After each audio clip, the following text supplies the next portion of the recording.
예, 학문은 깨달음이란 말을 상당히 무책임하게 한 것 같아요. 그리고 깨달음이란 게 그게 무슨 신기루 같은데 그거 어떻게 손에 잡히느냐, 그렇게 말해도 되느냐 하는 반문이 나옵니다. 그래서 학문의 깨달음 어렵지 않다는 이야기를 합니다. 학문은 깨달음을 갖추어야 한다. 또 깨달음이어야 된다. 깨달음을 갖추면 학문을 즐겁게 합니다. 그렇지 못하면 학문이 마지못해 하는 고역입니다. 학문이 즐겁다고 하면 고역을 생계선으로 삼는 쪽에서 위선이라고 헐뜯는데 제대로 하는 학문의 즐거움은 다른 어느 것보다 큽니다. 왜 하느냐? 즐거우니까 하는 거예요. 즐겁고 괴로운가는 깨달음을 갖추었느냐 안 하느냐 하는 걸로 갈라집니다. 깨달음 갖추지 못한 학문은 하기 힘든 것만 문제가 아니라 사이비 학문이어서 쭉정이거나 속임수입니다.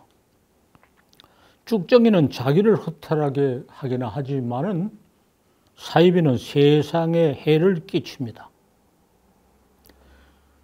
우월한 위치에 있다고 여기고 갑질을 일삼으면서 속임수로 학문을 방해하는 교수가 늘어나는 사태가 심각합니다. 깨달음을 갖춘 학문을 하는 것이 최상의 해결책입니다. 그래야 학문을 즐겁게 하고 세상에 해를 끼치지 않고 세상에 유익하게 합니다. 해를 끼치고 싶어서 끼친 게 아니고 깨달음을 갖추지 못하니까 그렇게 하는 겁니다. 나무래고 몽둥이 찜질을 할 게 아니라 이렇게 하면 깨달을 수 있다고 일깨워주고 인도하는 것이 옳아요. 학문의 깨달음 어떻게 하면 이루어지는가? 막연하게 생각하지 말고 기댈 곳을 찾자. 불교의 깨달음을 스승으로 삼으면 얻을 것이 있고 반면교사를 여기면 더 유익합니다. 그럼 불교의 깨달음과 학문의 깨달음을 지금 비교해 봅시다. 어떤 것은 불교의 깨달음에서 받아들이고 어떤 것은 불교의 깨달음을 넘어섭니다. 다 깨달았는데 뭘 더 공부한다는 말인가 하고 어느 고승이 말했습니다. 고승의 이름은 되지 않지만 근래에 가장 크게 평가를 받는 고승에 많은 문제가 있어요.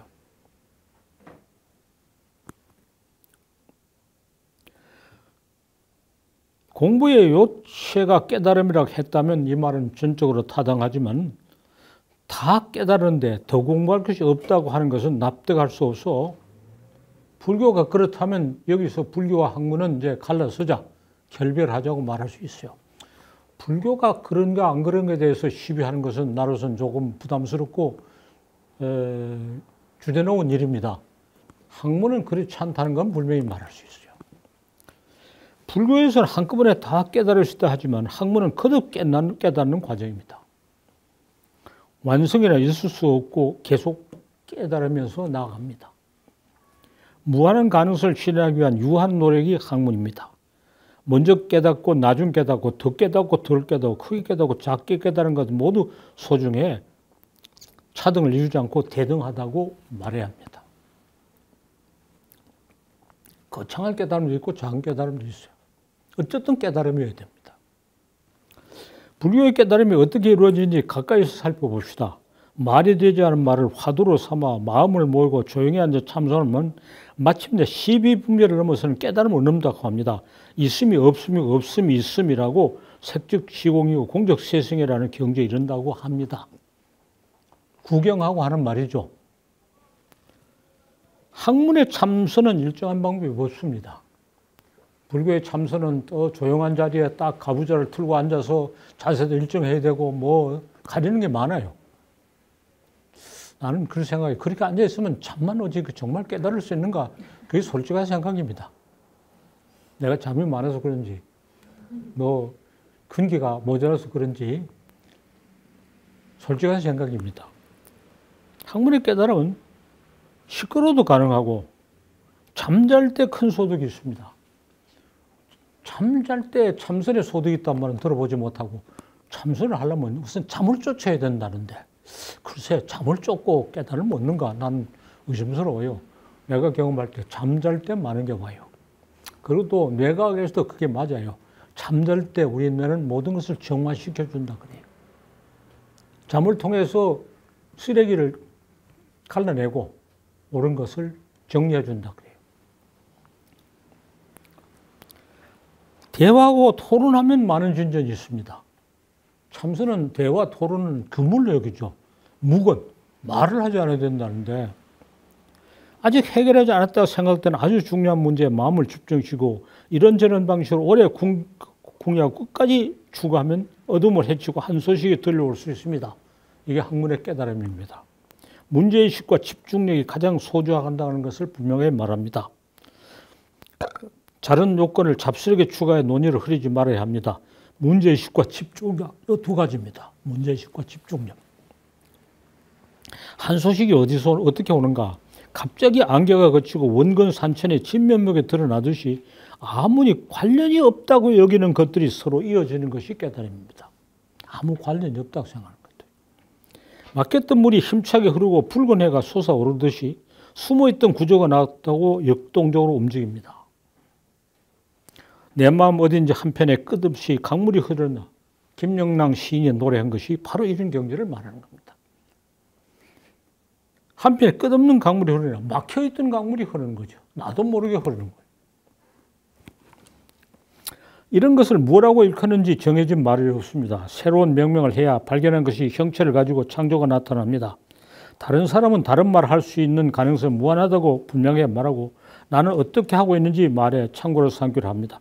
상생이 상극이고 상생인 생극의 원리가 다가오는 것을 학문의 지침으로 받아들이고 깨달음의 내용으로 삼고 나는 계속 빠져나가고서 연구를 아주 신명하게 합니다. 내 깨달음의 내용은 상생이 상극이고 상극이 상생이라고 하는 것이 내 깨달음의 내용이라고 나는 명명합니다. 있음이 없음이 없음이 있으라는 것은 모든 걸 한꺼번에 포괄하는 총론이만 하고 강론이 필요하지 않습니다. 침묵하는 것이 가장 고귀합니다. 그러나 상생이 상극이고 상생이 상극이라는 것은 그거보다는 더 포괄하는 총체이면서 개개의 사실을 실정에 맞게 하는 강론을 또한 구비하고 있습니다. 있음이 없음이고 없음이 있는 것보다는 강론이 발이 땅에 붙은 겁니다. 총론을 크게 열고 강론으로 나가는 길을 확보하면 가만히 있을 수 없고 새로운 탐구를 계속해서 창조의 성과를 내지 않을 수가 없습니다. 연구거리가 본물처럼 쏟아져 즐거움을 빔을 누릅니다. 연구거리가 너무 많아서 감당하지 못해요. 막 퍼담아도 계속해서 흘러갑니다.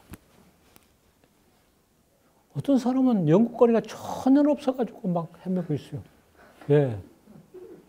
깨닫지 않으니까 그런 거죠. 그래서 남은 논문 10편 갖다 놓고 이리 클릭 저리 클릭하면 새 논문이 하나 생기거든요.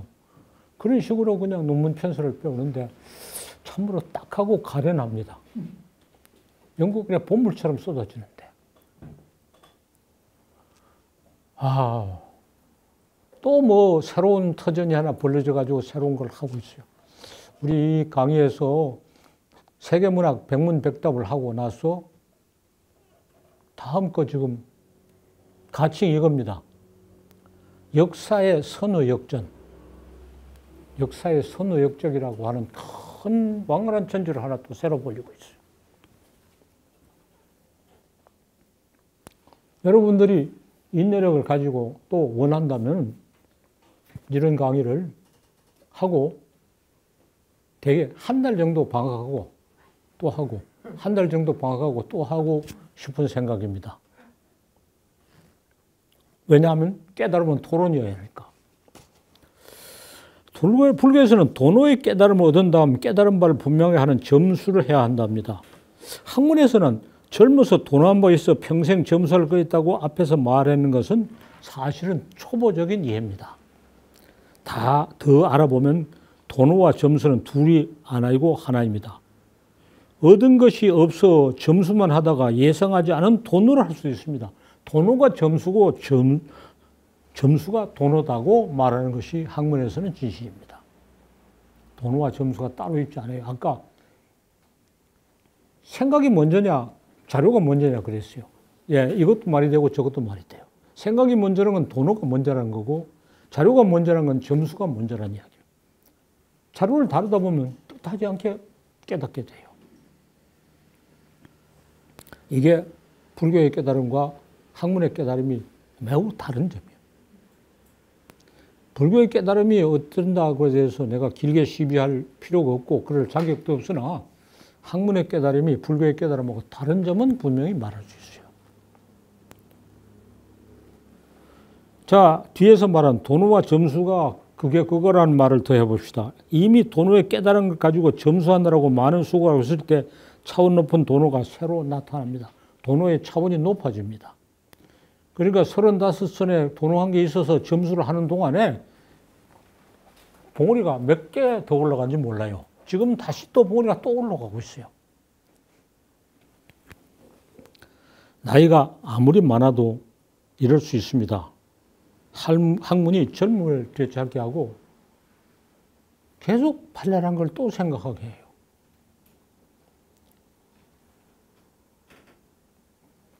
발동이 한번 걸리면 이렇게 돼요.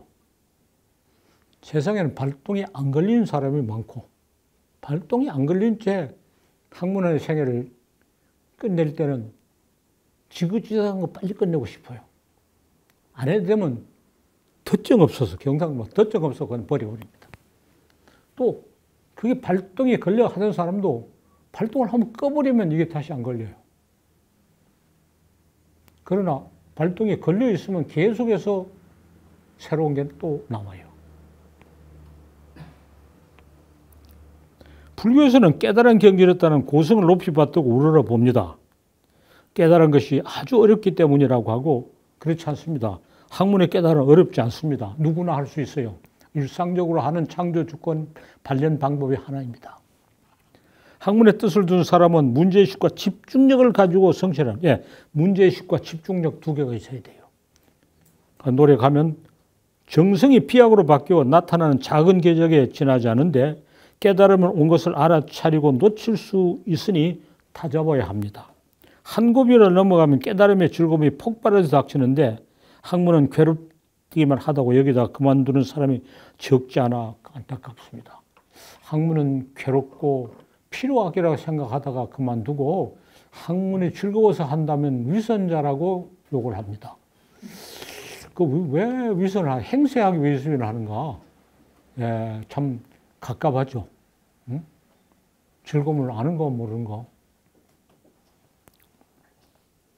사람은 누구나 즐겁고 행복하게 살고자 합니다. 즐거워야 행복하죠. 즐겁지 않고 행복할 수 없죠. 학문을 하는 것도 그 때문입니다. 학문이 다 같은 것은 아닙니다. 깨달음을 갖춘 학문해야 스스로 즐겁고 좋은 결실을 얻어 남들에게 나누어 주어 널리 유익한 봉사를 합니다.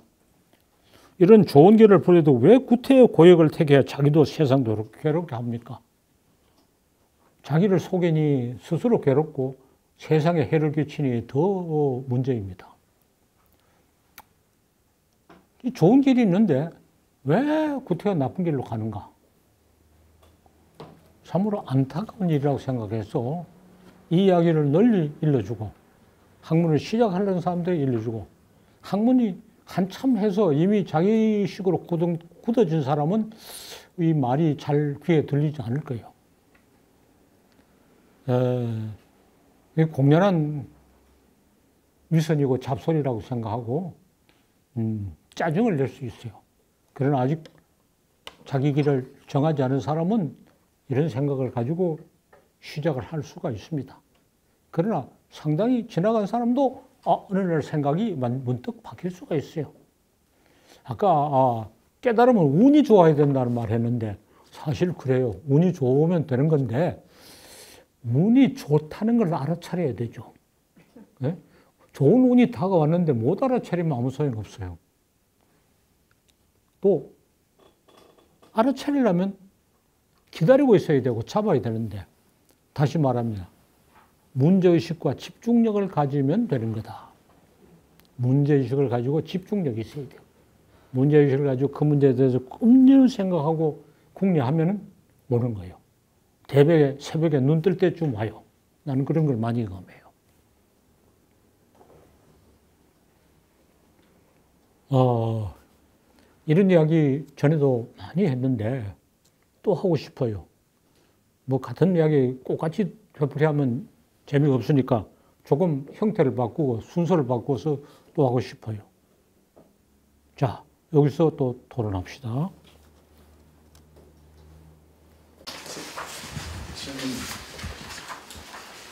제가 이제 공부를 좀 잘못했다는 생각을 요즘 많이 하는데 선생님께서 이제 이런 와서 강의 말씀을 주시는데 저절로 저도 같이 크는 것 같아요. 신봉사가 이제 개평으로 눈 뜰 때 개평으로 뜬다고 이제 조금 이제 눈이 열리기 시작했어요. 그리고 이게 막 신혈이 들떠가지고 잠을 못 잘 때가 너무 많습니다. 그래서 내가 혹시나 더 미치는 게 아닌가 의심이 들 때가 있는데 선생님께서도 이렇게 끊임없이 무한정하게 밀고 올라가시잖아요. 그런 생각의 끝이. 그럴 때는 그런 걸 어떻게 가라앉히세요? 근데 이제 갑자기 뭘 생각이 떠오를 때 이게 아주 익지 않을 수 있어요. 그러니까 헛소리가 될 수 있어요. 대부분 한 차례 가라앉혀야 돼요. 가라앉혀서 일단 이렇게 메모를 합니다. 메모를 했는 걸 몇 번 다시 보고 또 고쳐야 돼요. 가다듬어야 돼요. 그래서 그것도 도너 점수라고 하면 도너인 것을 점수해야 이게 다듬어지죠. 그 도너인 걸 그냥 쏟아내버리면 헌 낭설로 보여요. 헌 낭설로 보고 괴설로 보여요. 내 동생, 막내 동생이 정신과 의사인데 형님만 얘기를 보니까 조현병의 징조가 있습니다. 논리 안 닿는 말을 하다가 이상한 결론을 내립니다. 이렇게 충고하는 말을 글려 들었어요. 아, 내가 이걸 더 다듬지 않고, 더 익히지 않고, 그냥 쏟아놨구나 하고 반성해요. 더 익히고, 더 정리하고 다듬어야 돼요. 예. 일단 그것을 도망갈까봐 메모를 해요. 나는 이렇게 메모하는 노트가 늘 옆에 있어요. 거기다가 메모를 하고, 또 다듬고 또 다듬고 글로 쓰고 또 쓰고 한 번 글로 써서 그냥 내놓는 법은 없어요. 적어도 5번은 고쳐요. 그리고 또 다듬고 순화를 시키고 그런 또 진전돼요. 일단 그렇게 흥분 나면 메모를 하고는 진정시켜야 돼요. 바로 발표하면 안 돼요. 조현병 환자처럼 보이게 돼요.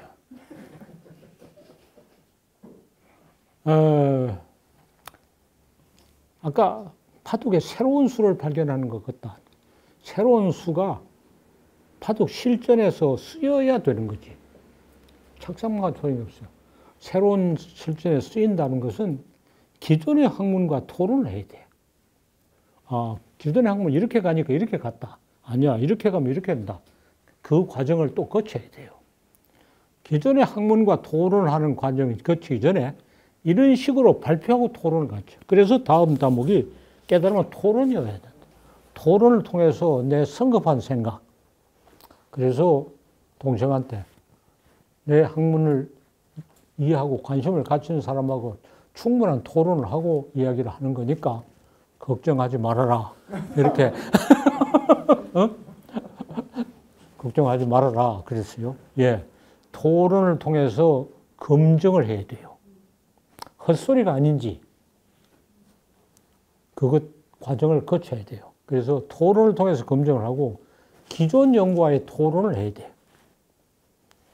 새로운 수를 착상을 했으면 바둑에서 실전에서 써먹어서 이겨야 되듯이 기존 연구와 토론하는 절차를 거쳐야 돼요. 이렇게 관심을 공유하는 문제의식을 공유하는 사람들끼리 문제의식을 공유하는 사람끼리라야 토론이 돼요. 토론을 거치고 기존 연구와의 토론을 거쳐서 다듬어진 형태로 내놓아야 한다. 설익은 형태로 그냥 내놓으면 안 된다 하는 걸 말하겠어요. 그런데 저는 요새 선생님 이야기를 들으면서 이 대단히 불경스러운 말인데 이제 이 도가 터지는구나. 도가 터져가지고 도사가 되는구나. 학문의 도사가 되는구나. 이 막연하지만은 이게 누구 논리에 기대지도 않고 여태까지 공부를 해오는 80을 넘으면서 이제 뭐가 물이 터져가지고 흐르는구나라는 걸 근데 갑자기 그래 된 게 아니고 차츰 올라가서 그러니까 근래 조금 더 올라간 거지. 어제 오늘 갑자기 된 건 아니라고. 저는 쭉 지켜봤으니까요.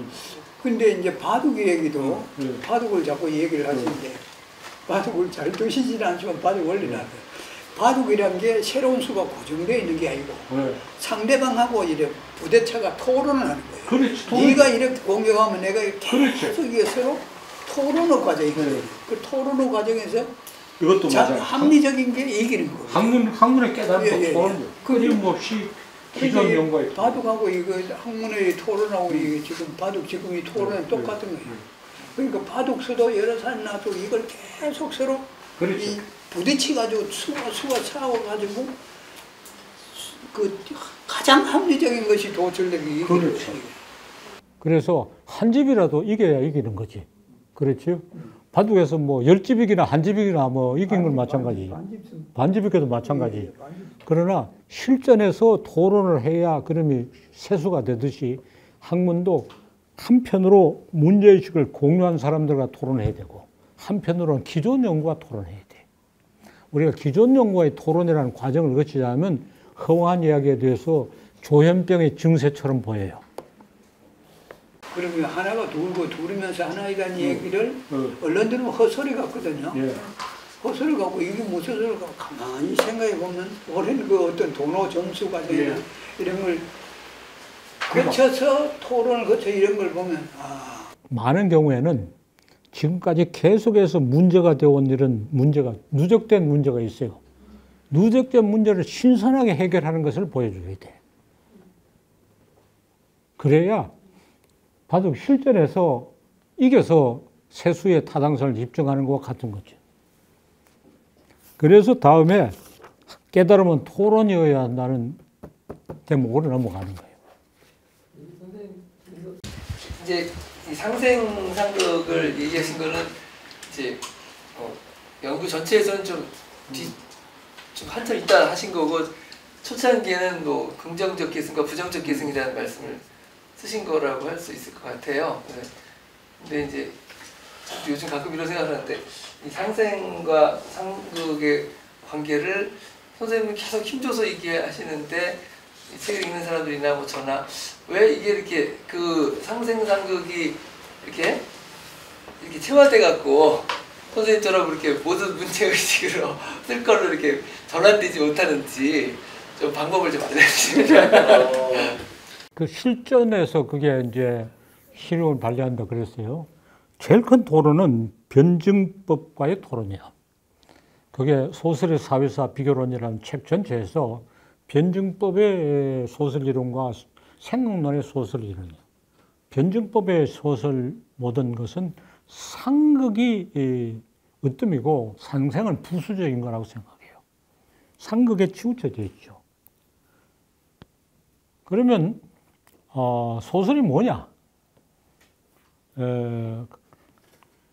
소설은 부르주아 서사시다. 시민 계급이 만들어낸다. 아니다. 귀족과 시민이 남성과 여성의 경쟁적 합작품이다. 이렇게 말해요. 작품의 등장인물은 상극의 관계를 가지다. 아니에요. 상극과 상생의 관계를 양면을 다 가지고 있다. 그리고 변증법은 싸워서 이겨야 역사가 정리된다. 생각론은 아니다. 이기고 강한 놈은 거기 도취돼가 스스로 망한다. 승리에 도취되어 있으면은 새로운 착상이 안 나오고 시대 변화를 감지하지 못해요. 약자는 불리한 위치를 하기 위해서 자기 반성을 할 뿐 아니라 새로운 변화를 감지하면서 앞질러 가는 길을 찾아요. 이거는 변증법에서 전혀 말하지 않고 있어요. 계급 모순은 상극의 투쟁으로 해결한다. 민족 모순은 상생의 화합으로 해결해야 된다. 하고 또 생론을 말해요. 그래서 변증법과의 소설 이론과 역사 철학의 토론이 계속돼 나오는 거죠. 이게 내가 하고 있는 제일 큰 바둑의 세계 정상을 가리는 시합에 견줄 수 있는 시합이라고요. 아까 역사의 선후 역전이라고 하는 큰 이야기도 전부 변증법과의 논쟁이에요. 내 나라의 사례가 지금 이제 스페인의 식민지였던 네덜란드, 러시아의 식민지였던 핀란드, 영국의 식민지 아일랜드, 일본의 식민지였던 한국에 다스리는 놈보다 다스림을 받는 쪽이 훨씬 더 역동적인 발전을 보이고 있어요. 가장 근래 인상적인 것은 아일랜드의 국민소득이 영국에 거의 배가 돼요. 자, 어떻게 이렇게 되느냐? 변증법은 설명하지 못해요. 생각론은 설명할 수 있어요. 그게 선후 역전이란 거죠. 앞서 나가는 놈은 지물에 망해요. 지물에 망해요. 한일의 기술 격전이라는 게 뭐냐? 일본의 기술은 너무 훌륭해서 망해요. 너무 훌륭해서.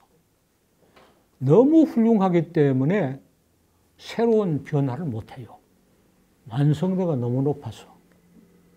그리고 시대 변화를 알지 못해. 아날로그 시대에 일본이 최고였기 때문에 디지털 시대로 막 못 바뀌는 시기고, 내연기관 자동차를 너무 잘 만들기 때문에 수소차로 못 건너가네요. 컴퓨터도, 일본 컴퓨터는 그게 뭡니까? 반도체가 20년 수명짜리를 일본이 만들어서 세계를 석권했는데, 삼성이 8년 수명짜리를 더 싸구려로 엉성하게 만들어서 이겨버렸다는 거예요.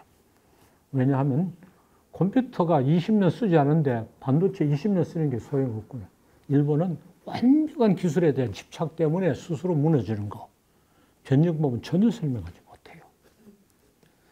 그래서 변증법 역사 철학에 대해, 생각론의 역사 철학에 대해서 세계 대결전을 역사의 선후 역전이라는 데서 지금 전개하고 있어요.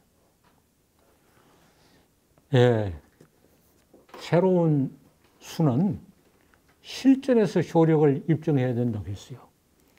변증법과의 논쟁이 최대의 실전입니다.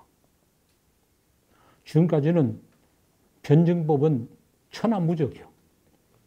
변증법에 대해서 불만을 가진 사람들은 많아. 그게 위험사상이라고 말하는 사람이 많아. 그러나 변증법보다 나은 대안은 없어요. 생각론이 이제 변증법 손을 보는 거죠. 그래서 바둑의 세계 챔피언전을 하는 것과 같은 것이 학문의 세계도 전개되고 있는 거예요. 그런데 그 이야기를 내가 혼자 하는 게 아니라 바둑을 혼자 두지만은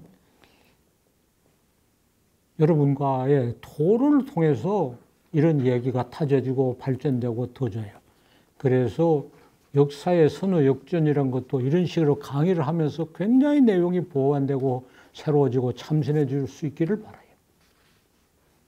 또 이렇게 강의를 하기로 작정했을 때 그 글을 쓰는 게 신명이 나서 훨씬 잘 써져. 나 혼자 골방에 들어앉아 쓰면 그렇게 잘 되지 못해. 여러분들의 얼굴을 생각하고, 야, 거기 가서 내가 이야기를 해야 되겠다 생각하면 그게 잘 쓰게 돼요. 응? 자, 그다음. 이 깨달으신 거를 이렇게 전달할 때 그 상대의 지식 수준이나 어떤 배경에 의해서 선생님이 아까 말씀하신 것처럼 조현병적인 증상이 있다 이런 것처럼 선생님이 어떤 너무 앞선 사람은 그 상대가 이해를 못하거나, 그러니까 내가 옳지만 안 받아들일 때가 있거나 그런 외로움을. 아니, 상대방을 말해야 되네. 지금 여기 있는 여러분들이 이해 못하면 내가 잘못한 거된 거예요. 그래서 내 혼자의 깨달음이 우리의 공유의 것이 됐을 때 이게 정작 타당성을 가지고 유용성을 가질 거예요. 여기서 실험하고 또 그렇게 강의할 걸 전제로 했을 때 글이 제대로 돼요. 어렵고 복잡한 얘기를 대뜸 하면 설득력이 없어요. 어떻게 단계적으로 이렇게 살살 나가서 재밌는 사례도 있고 할 수 있는가 하는 것이 중요한 거고. 그래서 이 독백의 학문과 대화의 학문이란 말을 해봅시다. 가령 무슨 해결의 정신 현상학, 독백의 학문이요. 어렵고 관념적 이야기를 쫙 하고 베를린 대학에서 강의를 했지만은 그냥 쓴 거 와서 이야기 불러주면 받았었지 질문 받고 토론하지 않았어요. 그때는. 나는 조그만 이야기 한 토막하고 여러분하고 같이 또 이야기하고 이렇게 짧은 토막으로 이야기를 쭉 길게 하지 않잖아요. 요거 200자 원고지로 말하면 한 15매 이내, 한 15매 정도가 표준인데 10매 내지 15매 짧은 토막으로 가지고 이야기를 하고 또 토론하고 이렇게 전개되죠. 요게 아주 표준이 돼가지고 다음에 하는 것도 다 이렇게 해야 돼요. 그래서 나의 깨달음이 우리의 깨달음이 됐을 때 그런 힘을 가져요. 여러분들이 공감하지 못한 얘기 의미가 없어져요. 내가 얘기를 잘못했으면 또 고쳐야 되고 그러나 이렇게 하리라고 작정하고 하면 참 글이 잘 돼. 토론을 전제로 해서 기조 발표를 하는 글로 쓰는 거죠.